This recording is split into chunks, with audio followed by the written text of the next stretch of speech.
நம்ம தளபதி சம்பவம் பண்ணுவாருன்னு தெரியும், ஆனா சட்டமன்றத்திலே சம்பவம் பண்ணுவாருன்னு சரித்திரத்திலேயே கண்டதில்லை சாரே.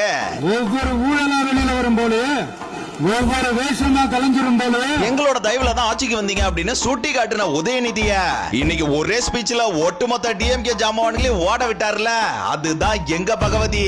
அவங்க தயவால தான் நம்ம ஆட்சி நடக்குதான்.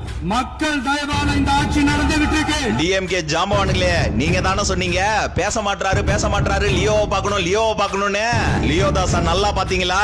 KN நேரு, சேகர் பாபு ஊழலுக்கெல்லாம் வேட்டு ரெடி பாஸ். மக்கள் பணத்துல இருந்து ஒரு பைசா கூட தொடமாட்டோம், தொடவும் விடமாட்டோம். இதுக்கு முன்னாடி தொட்டவங்களையும் விடமாட்டோம். நாங்கள் தளபதியின் ரசிகர்களாக, தாவேகா தொண்டர்களாக